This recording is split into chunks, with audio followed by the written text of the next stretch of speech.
Good morning everyone, welcome back to my channel. আশা করি তোমরা সবাই খুব ভালো আছো, আমরাও ভালো আছি। আমি ঝুমার লাইভ ইনসাইড চ্যানেলে তোমাদের সবাইকে ওয়েলকাম। আর যারা যারা ভিডিওটি প্রথম দেখছো প্লিজ সাবস্ক্রাইব করে দিয়ে যেও। তো এখন আমি গেছি হসপিটালে, ওই যে আমার সোনোগ্রাফি আর ব্লাড টেস্টের জন্য। তোমাদেরকে তো বলেইছিলাম যে আমি কিছুদিনের মধ্যে এই টেস্টগুলো করাবো, আমার ডক্টরের কাছে যেতে হবে। তার জন্য এই যে আমি এখন লাইন দিয়ে আছি, কারণ ওই ব্লাড টেস্টের জন্য। তারপর বাড়ি চলে এসে চটপট রান্না বসিয়ে দিয়েছিলাম, অনেকটা দেরি হয়ে গেছিলো জানো তো, কারণ প্রচণ্ড ভিড় আর প্রচণ্ড লাইন পড়ে গেছিলো। যদিও খুব সকালেই আমি সমস্ত কাজ ভোর ভোর উঠে করে সকাল সকাল বেরিয়ে গেছিলাম, কিন্তু তার সত্ত্বেও ওখানে লাইন পড়ে গেছিলো, অনেকটা দেরি হয়ে গেছিলো। তারপরে এসে যথারীতি আমি আবার রান্নায় বসিয়ে দিয়েছি। আর এইদিকে আমার ওই ওপরে যে আমার এক বান্ধবী আছে, সে আমাকে কাঁঠাল দিয়ে গেল, কিন্তু কাঁঠাল তো আমার খাওয়া যাবে না, এতটাই শরীর অসুস্থ। একটা টেস্ট করব, বাকিটা ওই ভাইয়ের বউকে দিয়ে দেবো ভাবছি। দিদি বলল দিয়ে ওকে দিবি তাহলে। আর আমি না কিছু কিছু মশলা একটু বেটে করতে খুব পছন্দ করি, শিলনোড়ায় বেটে, কারণ শিলনোড়ার বেটার টেস্টটা কিন্তু একটু আলাদাই হয়। সব সময় হয়তো সময়ের জন্য হয় না, কিন্তু এই যেমন সর্ষেটা না আমার না মিক্সি গ্রাইন্ডারে না বাটলেই না কি যেন যে যেমন করে বলেছে আমি করেছি। কেউ বলেছে একটু নুন দিয়ে, কেউ বলেছে লঙ্কা দিয়ে, কিন্তু আমার না ওই তেতো হয়ে যায় একটু। ওটা আমি হাতেই বাটি, আর বাকি কিছু কিছু মশলা হাতে বাটার চেষ্টা করি যদি সময় থাকে। তো ওই পোস্তটা ভাবলাম তাহলে হাত দিয়ে বেটে নিই, কারণ হাত দিয়ে বাটলে ওটার পেস্টটাও খুব সুন্দর হয়। অল্প জিনিস তো মিক্সিতে সবসময় বেশি জিনিসটা ভালো পেস্ট হয়, অল্প জিনিসটা অতটা। আর আমাদের তো 3টে লোক, তার মধ্যে ছেলে খায় না, 2টো লোককে কি কতটুকু আর করবো বলো। তাই ওই অল্প অল্প করেই করতে হয়। এর মধ্যে দিয়ে যেমন পোস্তটা মিক্সিতেও বাটি, আবার যেদিন খুব অল্প করি সেদিনকে শিলনোড়ায় বাটি। তোমরা তো দেখেইছো যে আমার বাড়িতে একটু পোস্তটা বেশিই হয়, কারণ আমি আর আমার ছেলে মেনলি বেশি পছন্দ করি। তোমাদের দাদাভাই অতটা পোস্ত পছন্দ করে না, আর কিন্তু ওই আমরা খাই বলে খেতে হয়। আর আমরা মা ছেলে পোস্তটা, আলু পোস্তটা খুবই ভালোবাসি বিশেষ করে।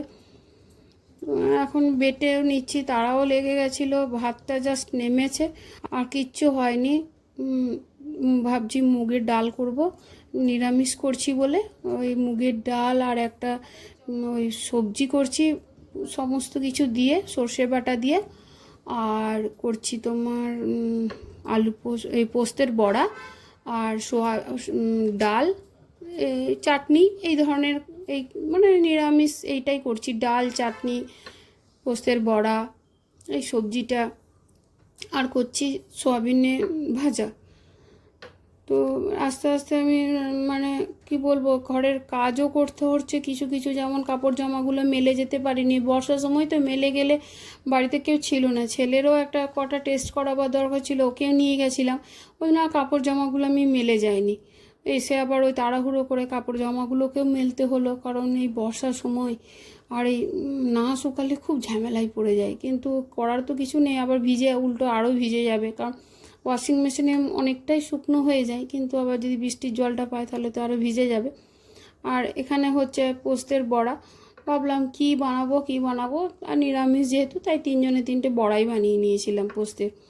আমার ছেলের আবার পোস্তের বড়াটা খুব প্রিয় বলতে পারো, ওই জন্য পোস্তের বড়াটাই করে নিলাম। আমার মা তো অবশ্যই ও গেলে একটা করে পোস্তের বড়া আমার ছেলের জন্য বানাবেই, যেহেতু পছন্দ করে। কিন্তু ওর কোনো, আমার ছেলে কোনো খাবারের ব্যাপারে না কোনো ডিমান্ড নেই যে এটা চাই ওটা চাই, এরকম ধরনের ওর কোনো ব্যাপার নেই, দিলে হলো না দিলে হলো।